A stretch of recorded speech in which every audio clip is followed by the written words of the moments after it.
When two Microsoft programming veterans decided to invest their newfound wealth into a video game company, most people thought they were just wasting their time. And when they started making huge claims about the technology that would be featured in the game, most publishers refused to believe them. But Sierra took a chance on them, and after a year-long delay, finally released the game in 1998.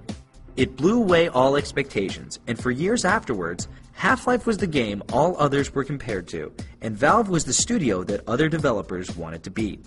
But they were about to discover that Half-Life had a whole second life beyond Valve.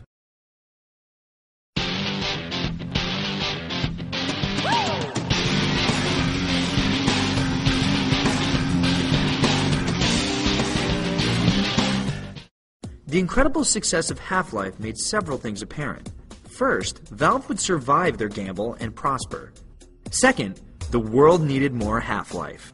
Mike and I, given our backgrounds in operating systems and productivity software, were pretty sure that we were going to fail. That we had no real reason to think we were going to be successful. In general, from a business perspective, we tend to be more anxious than self-congratulatory. The question is not how has the work we've done previously been received, but what it is that we should do next. Valve knew that their next project would take some time. So during the interim, developer Gearbox Software was tasked with creating a Half-Life expansion pack, Opposing Force, which was successful enough to let them make a second expansion, Blue Shift. The games took the innovative approach of staying in the exact same time and setting as the first game, but telling the story from a different character's perspective. Opposing Force starred one of the Marines that Gordon Freeman had to fight through, and Blue Shift starred the hapless security guard Barney.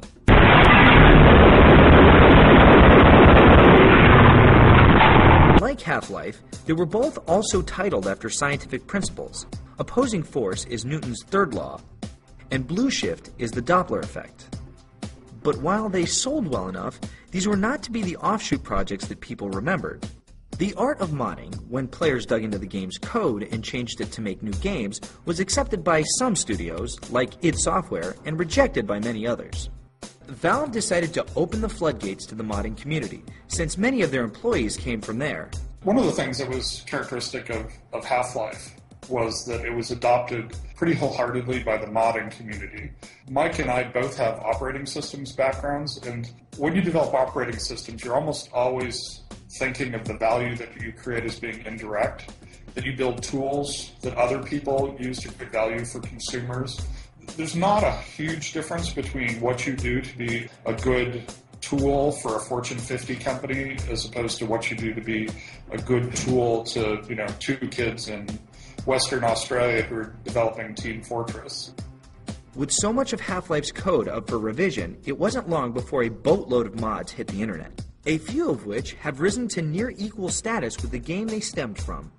Day of Defeat was a World War II shooter, and Team Fortress was a popular Quake mod ported over to Half-Life at Valve's request.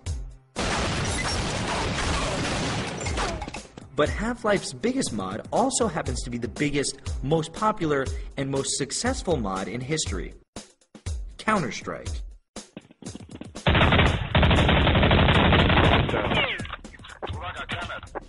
A team and round-based multiplayer shooter, Counter-Strike was a nearly ground-up rewrite of the original game. The rigid structure of the rounds was a stark contrast to the mad, free-for-all orgy of madness common in multiplayer at the time, including Half-Life's. Its first beta was released in June of 1999, and barely a year later had garnered so many downloads that Valve brought the modding team on board. Valve would go on to acquire the rights to all three of these mods, all of which would be given future iterations as commercial products. Developers often don't release their source code because they fear theft or competition, but Valve had proven that an open relationship with the gaming community actually increased sales. After all, to play Day of Defeat or Counter-Strike, you first had to buy Half-Life. The more you reach out and the more you trust and the more you partner with your communities, the better the entertainment experiences are and the more profitable your business is going to be in the long run. Unlike most games, which sell a lot of units at release and then tail off, Half-Life kept on selling as gamers kept getting more and more reasons to play. But despite all these other projects, the number one question on everyone's mind was what Valve itself was up to next. As the years passed by with no word whatsoever coming out of Valve, Rumors and anticipation started to mount. Not until E3 2003, 5 years after Half-Life was released, an eternity in the gaming world, did Valve finally show their hand.